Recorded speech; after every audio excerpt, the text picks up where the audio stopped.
Si vous êtes allé chez le dentiste ou à l'hôpital, vous connaissez probablement les images produites par les rayons X. Mais connaissez-vous la capacité des rayons X modernes? Les rayons X nous ont d'abord permis de voir à l'intérieur du corps.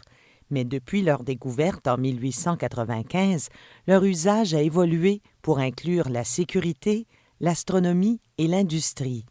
Cory subira une intervention de rayons X particulière, la fluoroscopie, pour montrer ce que font les rayons X. Bonjour, je m'appelle Cory. J'ai déjà eu des rayons X, mais ce procédé sera un peu différent. Je ne subirai pas les rayons X puisque ceux-ci émettent des radiations, mais je vous montrerai de quoi il s'agit. Je suis admis au service des rayons X et j'attends qu'on vienne me chercher dans la salle d'attente.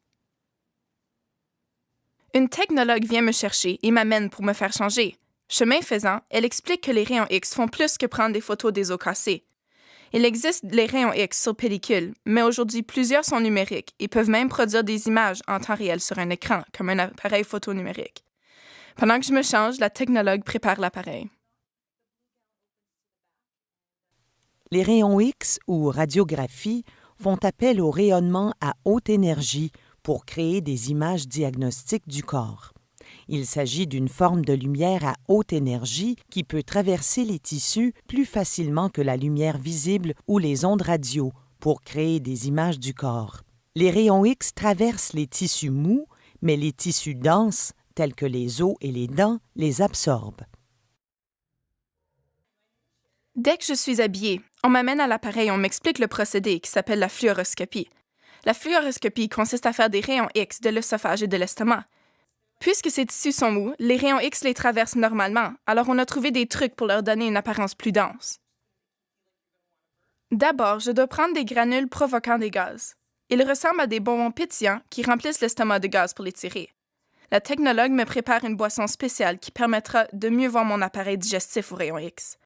La boisson est épaisse et crayeuse, et elle est même lourde dans le contenant. On l'a baptisée le déjeuner au barium.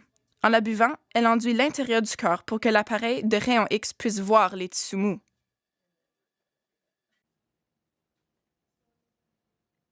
Les produits de contraste, tels que le sulfate de barium, sont des substances à haute densité qui créent un contraste.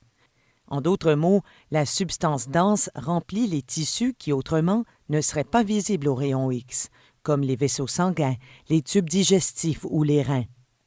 Une fois le produit de contraste injecté dans le patient ou ingéré par celui-ci, il absorbe les rayons X tout comme le ferait un tissu dense, tel un os ou une dent, et crée un contraste. La technologue me prépare et règle l'appareil pour faire la lecture. Je rencontre alors la radiologue, médecin spécialisé dans l'obtention et la lecture des images médicales. Elle effectuera la lecture avec l'aide de la technologue.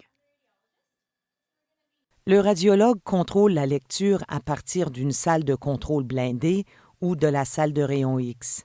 Les radiologues sont souvent exposés aux rayons X, alors le blindage de plomb est de mise afin de minimiser la dose de rayons X qu'ils reçoivent au cours des années. Voici ce qui est fascinant. Elles veulent saisir des images de l'œsophage pendant que j'avale. J'ai bu le barium et elles déplacent l'appareil de sorte à ce que celui-ci suive le barium jusqu'à mon estomac. L'appareil est numérique, alors on voit les images à l'écran derrière moi. Bien que la radiographie à pellicule soit encore très courante, la radiographie numérique a plusieurs avantages. Comme un appareil photo numérique, on voit tout de suite l'image en temps réel, et les rayons X qui pénètrent le corps touchent un capteur qui crée l'image. L'appareil est muni d'un tube à rayons X derrière moi et un capteur devant moi. On les voit lorsque l'appareil tourne pour saisir les images de mon estomac. Elle me demande de me tourner une fois que je suis couché sur le dos, ce qui aide à enduire mon estomac du barium que j'ai bu. Imaginez que le barium clapote ça et là pour enduire toutes les surfaces de mon estomac pendant que je me tourne. Les rayons X sont créés dans un tube à rayons X et visés vers le patient. Au sein du tube, une cathode produit un faisceau d'électrons à haute énergie qui est visé vers une cible de tungstène. Lorsque les électrons s'écrasent contre cette cible, ils accélèrent la vitesse d'autres électrons, ions et noyaux dans la cible. Une partie de l'énergie produite par la collision est émise sous forme de rayons X. Ceux-ci sont filtrés et focalisés pour traverser le patient et exposer une pellicule ou un capteur de l'autre côté du patient. Les rayons X qui traversent avec aise exposent l'écran et forment des taches sombres sur l'image. Par exemple, les poumons ne sont pas très denses et se traduisent par le noir sur une radiographie normale. Les substances denses comme les os ou le barium dans l'estomac bloquent les rayons X et se traduisent par le blanc sur l'image. Une fois la lecture faite, elle m'aide à sortir de l'appareil et sauvegarde les données. La radiologue peut regarder les images sur des écrans à haute résolution dans une autre salle et ensuite envoyer les résultats au médecin du patient. La radiographie, la première technique d'imagerie médicale, a beaucoup évolué et reste une des imageries diagnostiques les plus utilisées en médecine moderne. Les techniques, telles que la fluoroscopie que l'on voit ici et la TI, continuent d'élargir l'usage des rayons X pour analyser plus que des os cassés.